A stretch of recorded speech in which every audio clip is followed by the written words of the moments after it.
Hi, I'm Peter Hung, the Southern California Science Olympiad State Director, and a member of the National Science Olympiad Executive Board. I'm so glad you're serving as an Event Supervisor with Science Olympiad this year. As a nonprofit organization, we rely on volunteers like you to help us run the 450 tournaments across the nation each year. So thank you for your time and your service. In this tutorial, we'll go over how to write your exam using Scilympiad, the online Science Olympiad platform. And while this platform will help implement the test writing, we still rely on your dedication and your expertise to write high-quality questions that are within the scope of the rules at the appropriate level of difficulty. If you have any questions, please reach out to your tournament director for additional information. And if you're ready, let's start writing the test.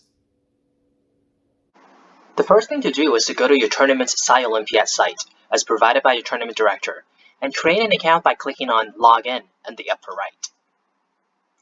For those of you who has already created an account with another Scilympiad tournament, you can simply click Login. But if you're new to Scilympiad.com, click on New Member and fill in your information. Since I have an account already, I'll click Login, and you'll see that all of my information is already here. I'll select the role Event Supervisor and click Confirm. Here, I'll put my contact information for the tournament day. I'll select the tournament that I'm available for and the event that I'm supposed to help out with.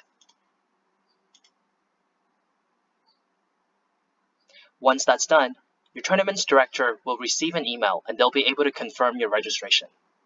This is to prevent someone who is not an event supervisor from creating the account and being able to see the test on the event. Once the tournament director confirms my role as the event supervisor for machines, I can log back in and go to the Event Supervisor dashboard by clicking on Event Supervisor Dashboard. On this dashboard, I can start creating a test by clicking on Create/Update Test, Add New Test. And on this page, I'll give this test a name, so I'll call it Machines 2021. And in the box below is where I can put some instructions for the students. So this is the set of instructions that students will see when they log in to take this test. This is the equivalent of what's on the cover page of your normal Science Olympiad test. So I'll put, this is the Machines B test. Good luck. And in the box below, you can put a message you want the participants to see after they've submitted the test. So I'll put, congratulations. And then when you're done, click Save Changes. Now the test is ready for us to add questions. To do that, click on the green question mark and click Add New Question. Here we'll select the question type, and you can choose from multiple choice, true false, multiple answer, fill in the blank, short answer or full response, and cryptography for the event Codebusters. To the right, you can assign the point value and the difficulty level.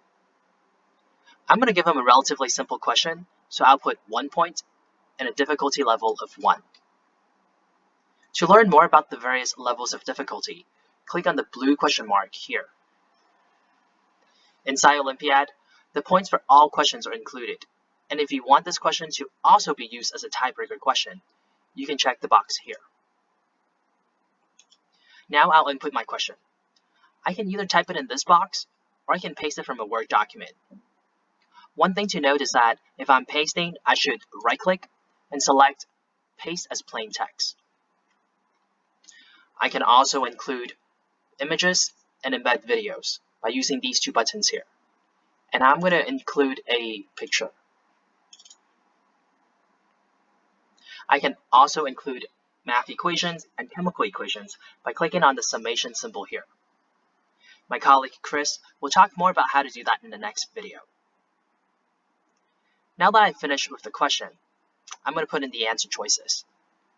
And I'm going to type them in: 5/4, 5/3, 3, and 4. Note that while there are 6 boxes by default, if I have fewer answer choices, I can just leave the extra boxes blank, and the system will not display them on the student's test. Lastly, I need to tell the system the correct answer so that it'll automatically grade it for me when the participants are done with the test. And the correct answer is 5/3. Now that I'm done with this question, I can click Save Changes, and it'll automatically bring me to the next page where I can write the next question. If I'm done with writing questions, I can scroll to the bottom and click Question List, where I can see the list of all of my questions. Here, I can also click on View Student Version to see what the test will look like to the participants.